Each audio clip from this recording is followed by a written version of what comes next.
하지만 OLED 패널을 탑재했으면 가격이 아마 지금보다 훨씬 더 비쌌겠죠. 네, 안녕하세요, 김상현입니다. 오늘은 제가 한 달간 사용한 닌텐도 스위치2 리뷰를 하려고 하는데요. 과연 스위치 1에 비해 얼마나 달랐는지 비교함과 동시에 이 기기를 구매할 때 참고하실 수 있도록 최대한 많은 정보 및 후기를 전달해 드리겠습니다. 한번 가보시죠. 자, 먼저 외관부터 살펴보겠습니다. 스위치2는 가로 272mm, 세로 116mm로 전작보다 훨씬 더 커졌습니다. 하지만 두께는 13.9mm로 전작과 동일합니다. 그리고 기기가 커진 만큼 무게도 전작 398g에서 534g으로 증가했습니다.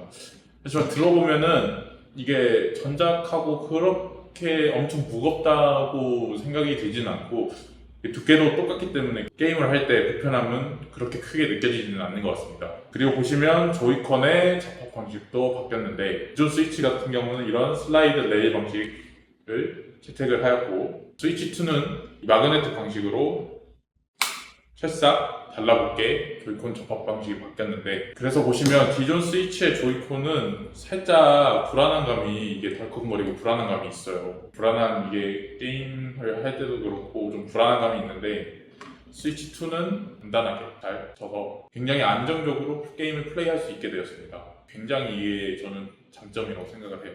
그리고 조이콘에 보시면 이 C 버튼이 추가가 되었고요. 이 기능은 좀 이따 설명하겠지만 게임 챗 버튼입니다. 전원 버튼, 음량 버튼, 열 배기구, 여기까지 위치가 똑같은데 여기 보시면은 C타입 단자가 하나 있어요.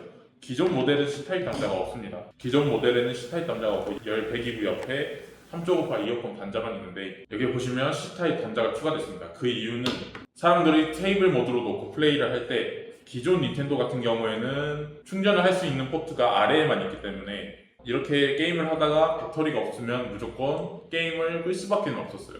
하지만 닌텐도 스위치2는 위쪽에도 충전을 할 수 있는 포트가 있기 때문에 충전기를 꽂아놓고 계속 플레이를 할 수 있다는 굉장한 메리트가 생겼습니다. 하지만 이 C 타입 포트에는 영상 출력 등의 기능을 지원하지 않습니다.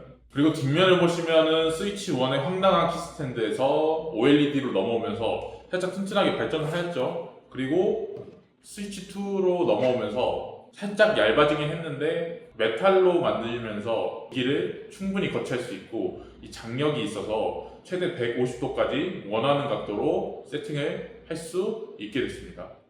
그리고 이 바닥에 보시면은 고무가 미끄러지지 않게 고무 받침대가 있습니다. 그래서 스위치2를 어떤 방향으로 세워도 잘 안 밀리고 안정적으로 게임을 진행할 수 있다는 장점이 있습니다. 종합적인 외관을 보면은 기존 모델의 부족한 부분들을 상당수 업그레이드해서 굉장히 만듦새가 좋다는 생각이 듭니다.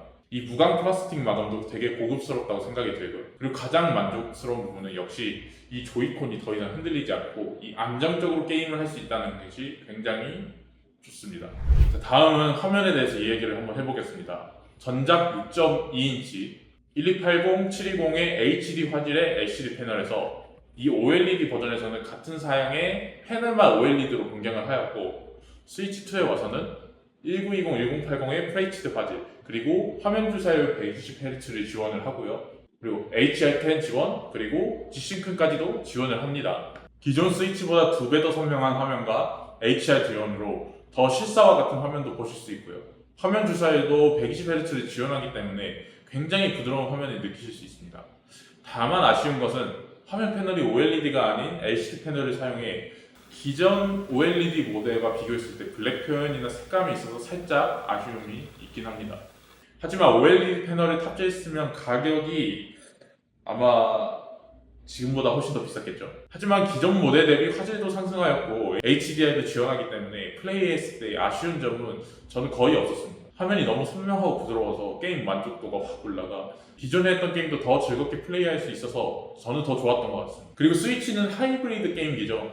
동 모드로 TV 연결 시 기존 스위치는 1080p 60Hz 주사율까지 지원을 했는데 스위치2는 범위가 정말 더 다양해졌습니다. 닌텐도 스위치2는 동 모드 시 최대 4K 해상도를 지원합니다. 야, 닌텐도에서 4K라는 화질을 볼 수 있을지 저는 이제 상상이 잘 되질 않았는데 정말 기술적으로 엄청난 발전을 이루었다고 생각이 들고요. 사실 지금 시중에 나와 있는 4K를 지원하는 게임기는 많죠. 하지만 닌텐도는 그동안의 회사 철학이 대중성 있는 게임기, 남녀노소 모두가 즐길 수 있는 게임기라는 철학을 항상 가지고 있었기 때문에 타사 게임기 대비 가격이 높지 않은 대신 스펙 자체도 그렇게 높진 않았었거든요. 하지만 이걸 빠르게 흘러가는 기술 시장에 맞춰 닌텐도도 드디어 자사 콘솔의 4K 화질 그리고 FHD, WQHD 화질에서는 120Hz 지원 그리고 4K-C 60Hz 지원으로 고화질의 고주시화율까지 정말 기존 스위치 대비 훨씬 업그레이드된 화면으로 게임을 즐길 수 있게 됐습니다. 정말 이 부분은 스위치2를 고민하시는 분들에게 정말 강추드리는 부분입니다.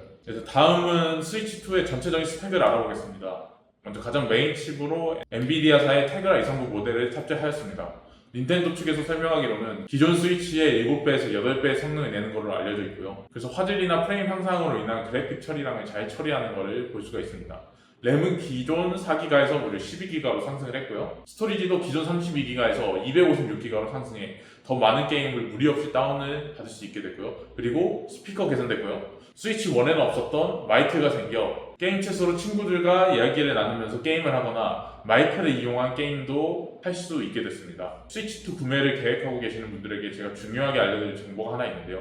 바로 전작과 똑같이 외장 메모리를 지원하지만 그 규격이 마이크로 SD가 아닌 마이크로 SD 익스프레스로 바뀌었습니다. 마이크로 SD 익스프레스는 기존 마이크로 SD와 사이즈는 똑같지만 공정 개선을 해 핀이 더 많아지고 속도가 향상된 모델입니다. 기존의 스위치에 있던 마이크로 SD 카드를 스위치에 꽂으면 사용이 불가능하다는 거죠. 그래서 만약 스위치2를 구매하시는데 외장 메모리까지 구입을 하실 분들은 마이크로 SD 익스프레스를 구매하셔야 사용을 할 수 있습니다. 네, 그런데 마이크로 SD 익스프레스 자체가 2024년에 본격적으로 상용화가 되어 아직 많이 보급이 안 된 모델이거든요. 그래서 가격이 정말 비쌉니다. 현재 닌텐도에서 판매하고 있는 256기가 카드가 7만원대입니다. 그리고 렉사의 1TB 모델은 무려 20만원이 넘는 금액이라 가격이 너무 높아 고민을 하시는 분들이 있으실 거예요. 제가 추천드리는 방안은 현재 닌텐도 스위치2가 정말 잘 팔리고 있기 때문에 많은 회사들이 마이크로 SD 익스프레스를 제작을 하고 가격 경쟁이 될 겁니다. 그럼 소비자한테는 선택지가 많아지기 때문에 일단 지금 필요하시면은 256기가 정도 구입하셨다가 선택지가 많아졌을 때 그때 용량 높은 모델을 사시는 걸 추천해 드립니다. 자, 그럼 바뀐 조이콘에 대해서도 알아보도록 하겠습니다. 먼저 기존 조이콘과 비교하면 당연히 크기가 커졌습니다. 재질도 바뀌었고 전에도 설명드렸듯이 슬라이드 레일 방식에서 마그네틱 방식으로 바뀌었습니다. 그리고 기존 조이콘 1에 있던 모션 인식 IR 카메라 그리고 홈버튼에 있던 LED 링은 빠졌습니다. 그래서 이 모션 카메라를 이용하는 소프트웨어를 스위치2에서 이용하시려면 스위치2에 블루투스로 페어링을 해서 기존 조이콘으로 그 게임을 이용하실 수 있습니다. 그리고 전작과 가장 달라진 점은 이제 바로 게임챗 버튼이 추가됐다는 것이죠. 게임챗은 닌텐도 스위치2를 이용하는 친구들끼리 서로 소통하며 게임을 할 수 있게끔 만드는 커뮤니티 기능입니다. 기본적으로 스위치2에 마이크가 달려있기 때문에 서로 통화를 하면서 게임을 할 수가 있고요. 카메라까지 설치하면 서로의 얼굴을 보며 게임을 하거나 이 기능을 이용한 게임도 이용을 할 수가 있습니다. 게임챗 기능은 닌텐도 스위치2 온라인을 결제해야 사용할 수가 있지만 2026년 3월 31일까지는 트라이얼 기간으로 제공하기에 체험을 해보시면 좋을 것 같습니다. 저도 친구와 대화하면서 게임하는 걸 좋아해서 이 기능이 굉장히 유용하더라고요. 그리고 또 추가된 점은 바로 마우스 기능이 있습니다. 이 조이콘에 보시면 광 센서가 있는데 이 광 센서를 통해 이렇게 조이콘을 세워서 마우스처럼 이용을 할 수가 있습니다. 자, 이 마우스 기능을 이용한 게임이 닌텐도에서 곧 출시 예정이라고 합니다. 특히 FPS 게임, 이 FPS 게임을 보다 더 재미있게 즐길 수 있을 것 같다는 생각이 듭니다. 스위치 1 조이콘에서 가장 말이 많았던 이 아날로그 스팅 쏠림 현상, 많은 분들이 이 문제 때문에 조이콘을 수리하시거나 바꾸셨거나 그랬을 것 같은데 이 스위치2에서는 이 스틱 쏠림 현상을 개선하기 위해 많은 노력을 기울였다고 합니다. 이게 굉장히 문제거리였는데 정말 개선됐다고 하니까 정말 다행이고 너무 좋네요. 이 외에 추가된 기능으로는 나눔 통신 기능이 새로 생겼습니다.